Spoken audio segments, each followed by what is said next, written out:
Welcome to the 28th Storm. Today we'll be looking at the battle group here, and after that we're going to be looking at my own selection. So let's quickly get started, I guess. Recon tab. What do we have here? So we have the BMW R75 motorbike, the BMW here with a MG34, good stealth, high optics, not the best recon, but very cheap and you get a load of them. So good if you want to quickly rush to the enemy line with, 95 kilometers per hour to see if they are somewhere. The KFZ4 with the dual MG34, actually really interesting unit to use. I do definitely like to use this one from time to time because of those dual MGs. It's good fire support as well. Good stealth and high optics. We have the JAGER Speertruppen 4-man squad with MP44s and G43s. Exceptional stealth and very high optics compared to the good and high. So definitely infantry if you want to be more stealthy. And these guys have the STGs, so pretty darn good. You get a load of them too. We also have the sniper units, Carabiner 98s. You get them on the highest vets. Phase C, you can get 6 of them if you want to. Yeah. Definitely a superb recon. Good at killing infantry as well. You could put these in towns and they can stun whatever is trying to come in. In infantry tab, it's kind of disappointing in some ways. So we have the Feld Gendarmerie with the 4 MP40s. It's just an assault squad. I'm just gonna not even go into the details here of this unit. You can get 8 of them though in Phase A. So if you don't like the Ersatztruppen because they're just like disheartened, so when they do get stunned they just retreat immediately, you could go for the Feld Gendarmeries. Like, yes, you do get less men per squad, but then again you have, slightly better chance of surviving, I guess. And you have more submachine guns instead of just rifles. But yeah, Ersatztruppen, decent infantry. I've already gone through all of the weapon stats here, but good to fill up the front line. We have the BMW R75 with a leader on it. Interesting to use leaders on motorbikes. I might be tempted to do that more often, if I'm honest. We have the Jaegers. Now this is where it gets interesting. So we have 7 MP40s in this squad. We have an MG42 and 2 G43 rifles and also a Panzerfaust. On paper, that might sound amazing. In reality, if you're up against infantry, like after Machikis or Saparis or Strelikis or anything, you will lose one-on-one. Okay? You will lose it because those PPSHs just absolutely destroy your face. I don't know what it is about them. They apparently are even more accurate than the STG-44, which does not make sense because the STG-44 is like a rifle type of thing. It is actually a rifle, and the PPSH is more of a submachine gun, so how is it more accurate than the MP44? It just doesn't make sense to me. Yeah. But that aside.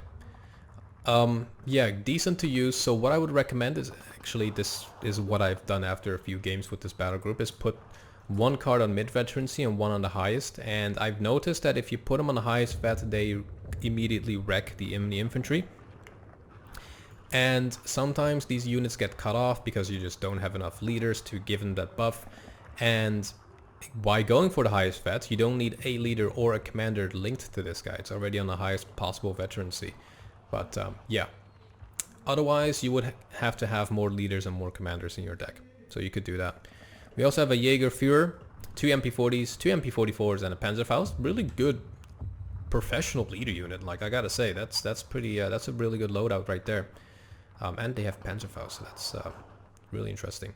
And all of these infantry units come in mostly the same trucks here. So we do have the SDKFZ7 here, but yeah, we can't go for that with this unit. We can, I believe, go for it in can we? Nope. Okay. Yeah, alright, let's continue then, I guess. So, yeah, Jaeger Führer, Jaeger Pioneer Führer, and speaking of Pioneers, we have the Jaeger Pioneers here, and those do come in the SDKFZ7 with the MG34, I believe, 42. Good transport, good off-road, not the best on-road, but the Pioneers is where it really matters here. So they have 1 MP40, it's mostly rifle infantry. I don't agree with, yeah, it is an assault engineer because it has grenades, so it can actually deal with the Russian infantry pretty well. But once again, I've noticed that it'll not be able to hold one-on-one. The grenades have a really long reload time. If you have only 2 of them, please Eugen, increase the rate of fire.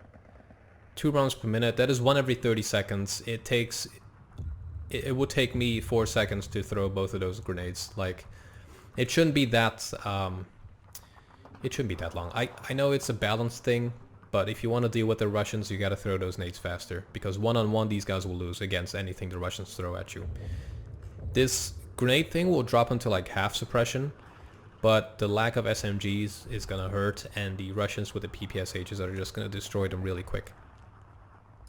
Last but not least, we have the Sturmjägers here, and this is where you really get some CQC possibilities with the 7 SCG-44s.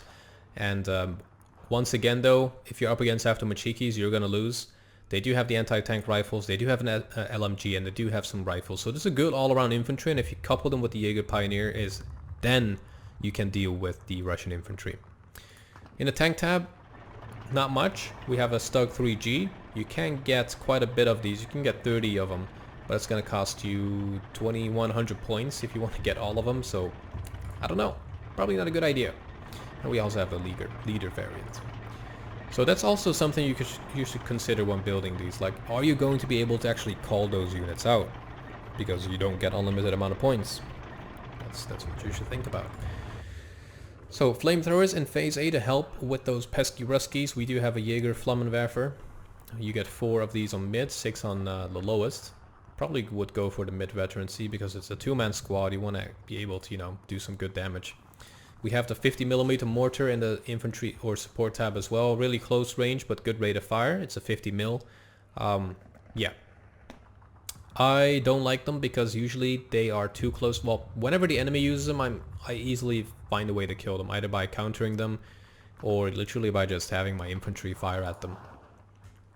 We have the IG-18 infantry gun, 75mm. It does have heat shells, so it can, you know, it can do some things against armor, but it's mostly just to help with suppressing enemy infantry or like AT guns or AA pieces. It's at max range, 2 kilometers. And pretty good all around. We also have the Big Daddy IG-33, basically just a steroid up version of it, 150mm. Yeah, it's good, but it's more expensive obviously, you get less of them. So if you want to just carpet the entire range, you could go for 18, Jesus. You could go for 8 of them on mid, or if you go phase A, 4 on mid, or 6 on low. So it's pretty good. MG42, just gonna quickly go past this, 1500 meters range. Pretty good. Supplies, command infantry, Star 42 assault gun, good at supporting your infantry and good at destroying the enemy infantry as well with those HE 105s. Really nice. And last but not least, the Stug. Yep, it is a G. 3F. Go away. With the 75mm. Yeah, I mean it's a good command vehicle, that's for sure. But yeah, so I'm gonna try to use commanders more often and have multiple cards of these, because usually I have one commander and I try to daisy chain that commander to the front line with leaders, but usually I'm not able to connect them, and either I waste the commander at the back or the leaders at the front are not at their full potential. So I'm gonna try to get multiple commanders from now on. We have the Jaeger anti-tank team with the Panzerbüchse here, 7.92mm anti-tank rifle, decent range, 500 meters, about 50% accuracy, 25mm penetration, so they can get some criticals. I mean, it would have to be either a better range or more penetration, I guess, but it's only 7.92, so yeah, it's not going to do great. What you should probably get is just a Panzerschreck. Yeah, 250 meters range, 90% accuracy, it's gonna penetrate. And they have 6 MP40, so it's actually a good anti-tank team with some CQC capabilities. Anti-tank, speaking of, we have the Panzerbüchse 41 anti-tank gun, really good stealth, 28mm APCR rounds, 55 of them, really high rate of fire, close range though, so put them in ambush positions, but really good accuracy and decent penetration. And you get loads of these, you can get 6. Yeah. Pak 38, 50mm, a big boy here, 2000 meters range, once again max range, 50% accuracy, 150mm penetration, so definitely useful in phase A, and yeah, the Panzerbüchse will need to be phase A as well, so probably want to put both of these in phase A actually to get some to get some buffer, or you could put him in phase speed and you can get 6 on the highest vet. That might be something. Panzerjäger, we've already gone through this. Martyr 2, I called these glass cannons in the past, and that is, you know, I stand by that point, but since we are lacking tanks, this might be something to do in this case, or to use. 75mm Pack 40 on it, really good penetration with the APCR, 55% accuracy, and 2 kilometers range, so pretty good. And the AP shells are still good at penetrating. I mean, 145mm is pretty good for Hans right there. So not too bad, not too bad. Pack 40, 75. I mean, just a classic 190mm pen, 55% accuracy, and then 145 and 45% max range. And yeah, all of these vehicles come in different types of trucks, so keep an eye out for those. In the anti-air, kind of a standard loadout here. So the Flak 38, 20mm, not a self-propelled one, as you can see. You could get an armored truck with it to quickly move it around, because these guys don't disappear when you unload it. We have the Schwimmwagen Flak 20. So these actually do the same amount of damage, and like they have the same stats. The only thing is this guy, is that a fucking spider? No, never mind. This guy is self-propelled and it is amphibious, so you can move it around pretty nicely, and then you can use those trucks on the infantry or somewhere else. Flak 43, self-propelled 37mm, really good, one of my favorite AA pieces, that's for sure. You can get 2 on the mid vet, 4 on the lowest vet, so if you want to carpet it, probably go for the 4. And we have self-propelled Flak Fearlings. Really, really good AA guns. And you can get a load of them. And they also absolutely destroy infantry. It is just beautiful. It's really beautiful. Artillery is where it shines. So we have the Beobacter, Artillery Observer. We can get quite a few of these in phase A. 3 of them. And someone said, why do you even bother? Just get leaders. Well, leaders could be used, as I said, to buff up your infantry. The Beobacters don't. That is just an Artillery Observer. The leaders have way more options, so I wouldn't waste my leaders to get, you know, risk them by putting them really close to the front. Obviously, if they are on the front line, you don't need to buy the Beobacters, but yeah.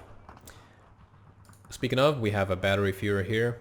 We have the 80mm mortars, 3000 meters range, 17 rounds per minute, so once every, what is it, 3.3 ish. We have the 75mm howitzer, decent gun.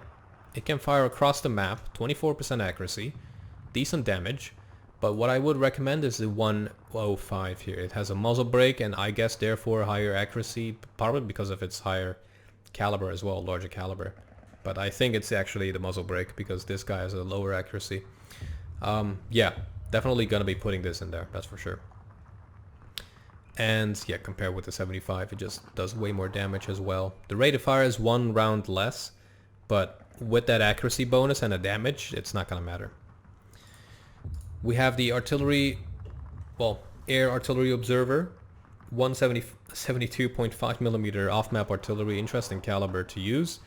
Yeah, pretty interesting, and if you use them right, you can do a lot of damage. I found that sometimes they're unreliable because they need to have a direct line of sight with something, I've noticed, and it needs to be exactly, well, the entire ring of like when you click on the arty thing. That ring that shows up needs to be inside the circle of this guy's observation range. So you're pretty limited. You need to get really close to the front. So we also have the 150mm here. Well, obviously the most powerful gun, but not the most accurate. And you don't get a lot of these. We have the Nebelwerfer 42s, 6 300mm HE rockets. Definitely good at actually wrecking everything because of its 15 damage, and I mean that blast, I've not seen a higher number than that, I think. Yeah, absolutely wrecks. A rocket every 10 seconds, rate of fire is 1 round per minute. I don't think that's true. That's probably including its recon or reload time. And then finally we have the Schwimmwagen off map to 210mm. So in the air tab, also where you really shine, so we have a recon plane here, 140 kilometers per hour. Good if you want to stay around the area for too long, bad if you want to get out after you get intercepted. If you want to be good at getting out but bad at staying around, the FW190 might be the one for you here. It also has 2 30 cals on the nose. Yeah, both optics are good. The agility of the biplane, well, it's not a biplane, but, well, is it? I think it is. This, yeah, it is. Agility is better because it's slower and can turn on a dime, whereas this guy is good at getting out because it's really fast. So that might be one thing. This guy is probably going to survive longer. And if you couple that with the duck here, it might be better to go for the faster plane, you know, in case you want to quickly spot the enemy tanks and engage them with the 37mm tank buster of this guy here, the duck. Accuracy is not the best, so, you know, I usually go for the lowest vet if I go for phase A because I need those numbers to blitzkrieg the crap out of them. But if you go for later phases, get them on the mid vet to get that accuracy or whatever up a little bit more. 15% accuracy, but it fires so quick. It's gonna do some damage, and 140mm penetration. It also has 2 20mm on the nose and 2 30 cals. So pretty darn good there. 190 F8 with 200 kilograms of bombs. It also has 2 20mm on the nose and 2 13mm on the nose. What I would like to see is the agility is bad because it carries bombs. What I would like to see is if you have Winchester turned off. So if it doesn't evac after dropping its bombs, that the agility goes up to like normal or something, or good. I don't know if that's possible, but it might be a really nice detail. Then I could use these to quickly drop the bombs and then engage the enemy fighters. We also have the HE-111 H21 here with the 32 times 500 kilogram bombs, and if I do some quick math, that's 1600 kilograms of bombs spread across an entire range. Definitely not a concentrated drop. So if you want to bomb a town but not destroy the buildings, this might be it. Also has a 20mm turret, 13mm turret, and 4 7.92mm turret. This thing is turreted up. Has turrets absolutely everywhere. Fighters. We have the 198 here with 4 20mm. Absolutely insane. And 2 13mm. Very fast, very good optics, agility is medium, resilience is medium, so pretty good interceptor. Fighter, you probably want something better, but you just don't have a choice in this case. But you get 3 cards of these, so you can get yeah, 27 on the lowest vets. But I would usually go for like 1 mid vet and then 1 mid vet in phase B, so to get enough fighters. Yeah, we once again have the F8 here with the 8 500 kilogram bombs. I don't know if I went over this. But yeah, with 2, yeah I did, actually no I didn't. This guy has basically a bigger payload than the F8 here, with double the payload. Does it alter the speed? So the speed is a little bit lower, the agility is bad for both, the resilience is medium for both. So yeah, the speed is only a little bit decreased on the higher payload, but these guys drop at a really high altitude, so it might be really nice to use these. But yeah, you get loads of these as well. You can get 2 in phase A. Also, this doesn't make sense to me. If it doesn't matter in numbers, then why is that option there? Probably just, you know, temporarily. Let's be honest. Yeah, 6 on phase C. That's pretty good. You also have a rocket variant here. 2 times 2 10mm. 4 20mm on the wings. Agility is still bad, but it has enough to defend itself. If you're after a bomber, it can, like, if you use multiple of these to try to match an enemy fighter, then you might be able to kill him because he will be intercepting one while you have another one of these in the back or something like that. We also have the duck with the 75mm gun on it, anti-tank gun, 175mm penetration, 50% accuracy, 1500 meters range compared to the 1000. So yeah, and you get 2 on the mid vet. So that's a pretty good one there. That's a big duck. Finally, Jesus, we have the HE-111 with the heavy payload, the 2 tons of HE. That is just going to stun absolutely everything. You get 2 of these in phase C, and yeah, this thing just wrecks. And also has loads of turrets, as you saw. So we're gonna go into my selection here. So 28th Jaeger. This is what I got. The code is down in the description, so go check it out. And without further ado, let's jump into it. So I have highest vet Jaeger sharpshoots in phase A here, the sniper teams, to try to flank around the enemy lines. We also have them in phase B. I've kind of just completely ignored all of these because I needed... This thing is focused on anti-infantry and fire support to help with the infantry. So you could go for the KF set, I guess, but you can only get these in phase A, or you could, like, for instance, delete the Jaeger sharpshoots in Phase B and just add this to Phase A as well, or get the Jaeger Fusiliers. It really is up to you. But yeah, I have the snipers because they are really good. So in the infantry tab, medium vet Jaegers in Phase A with the MP40s and the Panzerfaust. So pretty good infantry to use in the Opal Blitz.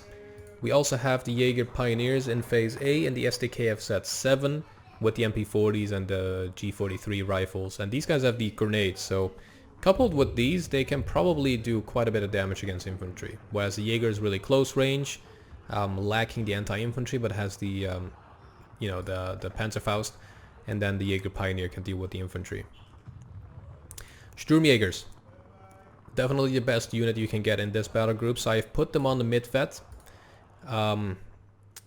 Because, well, I gave it a shot, and honestly, it's good to have them on the mid-vet, I guess, and I just need to really work on my commander-leader combination. But yeah, if you want to eliminate that micro part, you could go for the highest vet. But I have 2 cards of these in Phase A and mid-vet, and they have these MP44s, so it's pretty good. And they have anti-tank grenades. So what more do you want? And that's a lot of infantry in Phase A. Let me look at that. So one thing you could do is get these guys on highest vet, but you lose then 4 units. So in Phase B we have the Pioneers once again. Good anti-infantry, and coupled with the Sturmjägers, they can do some damage against infantry and tanks alike. And then in Phase C we have a 21-man card on the mid-vet of Jaegers. Absolutely insane. In the tanks, 1B card of Stugs as fire support. You could go for 10, but it's 700 points. So I don't think you're ever going to use that many. Well, you would be surprised, I guess, if the game takes a long time. But I won't be really attacking with this battle group. I'm good at defending with this one. So in the support, we have the Jaeger flamethrower troops. We have the MG42s, both in Phase A. We have supplies in A. We have this commander in A, and also an Opal Blitz truck. So ideally, I would want this Stug in Phase B as well. So one way I could do that is by deleting these Stugs. But sometimes having some tanks is definitely good for you, because once in a while the enemy likes to get those really cheap M4s up to your face. Or if it's really CQC, the Stugs will do just fine against anything. Anti-tank, speaking of, we have some Panzerjägers in Phase A. Mid-vet, we have the Martyr 2s in Phase A mid-vet to snipe enemy tanks. No AT guns in Phase A. And the Panzerbüchse are gone as well. It was a compromise that I made to get enough tanks or enough infantry and enough airplanes and enough artillery. So one way we could actually get that is by removing the card C, and just by getting like maybe even cheaper infantry in Phase B. So you could go for like 12 Jaeger Pioneers and just remove the Sturmjägers. But yeah, one way I could balance that is, it's probably best to just remove that one actually. So what I have here, honestly, is probably a really OP anti-tank lineup. Because we have all of the Pak 38 50 mils, because honestly I'll probably need all of them. If I'm playing on a 1v1, I probably have like 3 on the left, 3 mid, 3 right, and I just have the Pak 40s to line up like the more interesting ranges where maybe the IS-2s come in. And the Panzerbüchse, the Martyrs will probably have to take care of them instead together with the Stugs. And we also have the HS-129 in later phases here. So anyways, yeah, so that's my anti-tank lineup here. You could even go for the highest vet to give them better accuracy, so that might be one thing to do, and that still gives you 6 of them, which is probably actually more than enough. So let's go for 6 of these and put them in the Schwimmwagen. Here we go. Okay, that should do, I guess. So in the anti-tank tab, actually, what you could also do is go for 3 Martyrs, but since you only get 1 more if you go for the lowest vet, it's not really worth it. Anti-air, I've gone for the lowest vet 37 mils, the Flak 43s, to be able to cover a wide range, and then the Flak Fuelings in Phase B will then top it up, or top it off, and these guys will actually do the killing, while the 37 mils do more of the stunning. You could go for the Schwimmwagen Flak 20s. You only get 3 of them though, so that's the downside of those self-propelled ones. Artillery, we have the Artillery Observer, we have the 80mm Jaeger mortars, we have the Battery Führer in phase B to help with the infantry. We have 2 cards of these 1 of 5, so we are definitely artillery focused, and we have just completely ignored the Nebelwerfer 42s and you know, the Schwimmwagen and stuff, because I just like to HE snipe all of their AA and then use my planes to counter them. And since I'm doing lots of sniping, the Biobacter is definitely necessary. In the air tab, we have the 190 recon because it's fast, and I coupled that up with my ground attack rockets here, the 109 A8-R6 with the 210mm rockets, really good at stunning infantry and killing lightly armored vehicles. We also have the fighters here in phase A, mid-veterancy, with 4 20mm cannons and 2 13mm cannons. They're gonna smash. In phase B, we have the Duck with the 37mm. We have them on the mid-veterancy for increased accuracy and all that good stuff. And even if it doesn't increase accuracy, it'll do something good for the gun. Like, just trust me. We have mid-vet 190A-8s with the 4 20mm once again and 2 13mm. We have the Duck in phase C on mid-veterancy with the 75mm anti-tank gun. And finally in phase C we also have the Jug HE-111 H21 with the 2-ton bombs. I think a pretty good lineup, and I've done some games with this, and it's definitely powerful if you're playing a defensive game. So if you enjoyed, leave a thumbs up. If you didn't, dislike, and I'll see you guys back in the next episode of Battlegroup Overviews. Code link down below. See ya.